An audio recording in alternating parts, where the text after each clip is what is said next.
What is going on, guys? Money Webby here, back again on Wednesday with a nice 10-game slate here tonight. I got 6 of my favorite plays on the slate. My money's 6.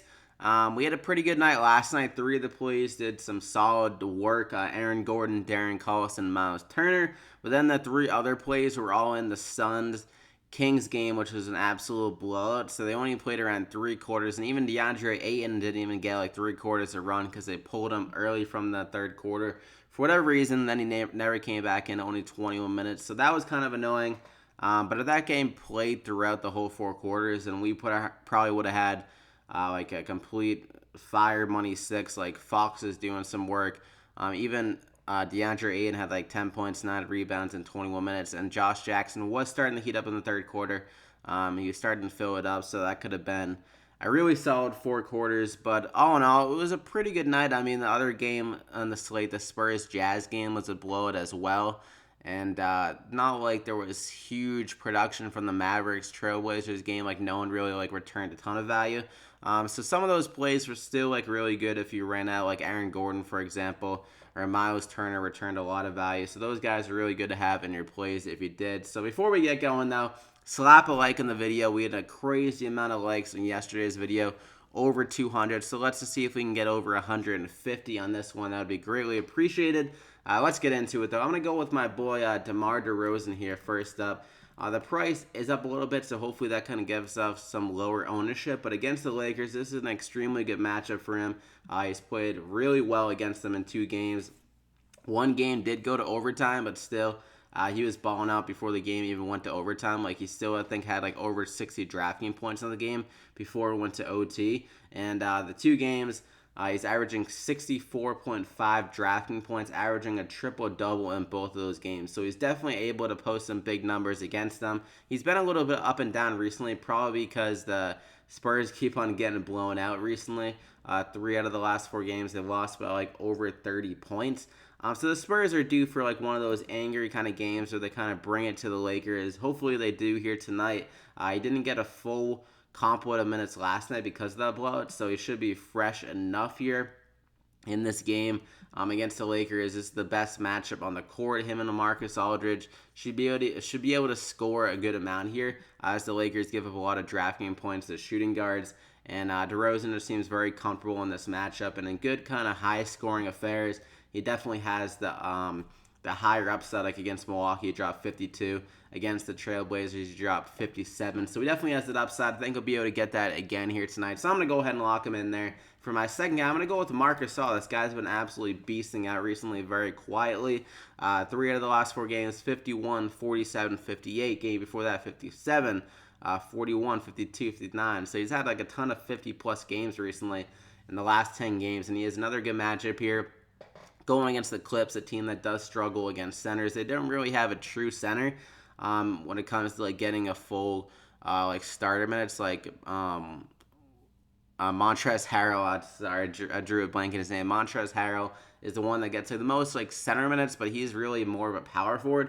So I think GASOL could take advantage of this matchup, definitely. He had a really solid game against them earlier this year, 27, 13, and 7. And he's been playing very well at home, averaging 44 DraftKings points, an average of 3.5 compared to on the road, shooting over 50%. So I think he'll be able to continue his fire year. Coming off a bad game, should be able to bounce back here in this good matchup against the Clips, a team that allows a good amount of DraftKings points to center. So I'm going to go ahead and lock him in there. For my third guy, I'm going to go with Jamal Murray with Gary Harris out for this game. That gives a boost of usage to a guy like Murray, and he'll be able to play some more minutes as well. He played 41 minutes against the Raps, 40 minutes against OKC, and I'm pretty sure Gary Harris might have got hurt in that game as well. So you could definitely get high 30s because he's a guy that can play point guard and shooting guard pretty much. So at 6,700, a good matchup against the Magic. Not a great defensive team against guards, definitely. So I think Murray will be able to put up a lot of shots, maybe some more ability of rebounds and assists like he got last game against the Raptors. And if he can just fill it up and be able to score like he's capable of, I think he'll be able to score over like 20 points on the field. Then it'll come down to if those rebound and assists are there. So I'm going to go ahead and lock him in there. I think he has good upside.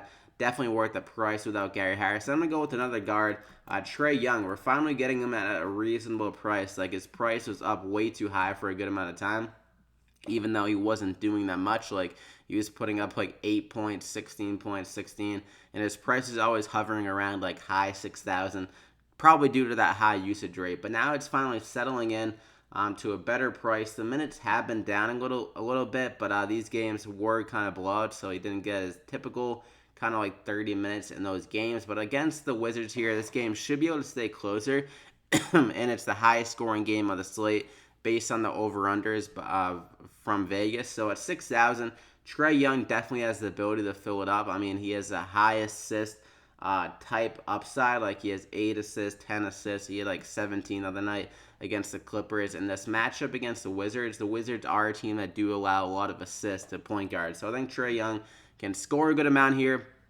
And if the assists are there, he'll be able to return value at the price tag at 6,000. So high scoring affair. Could definitely benefit a guy like TRAE Young. And also, they don't really have a rim protector without Dwight Howard. So TRAE Young can be able to drive a little bit more, which is really a big part of his game. When he's driving well, it kind of sets up his jump shot a little bit more. So at 6,000, I like the price. I'm going to go ahead and lock him in there. And for my third guy, or my fourth guy, we're going to go with, or actually my fifth, John Collins, also on the Hawks at 6,300. It's a little bit annoying that he's still, like, only center eligible. I feel like he should have power forward eligibility as well, because he's pretty much playing power forward for them right now. But I guess I'll let DraftKings figure that out on their own. But he's playing really well in the last 2 games. 43, 37 DraftKings points. And this is another really good matchup.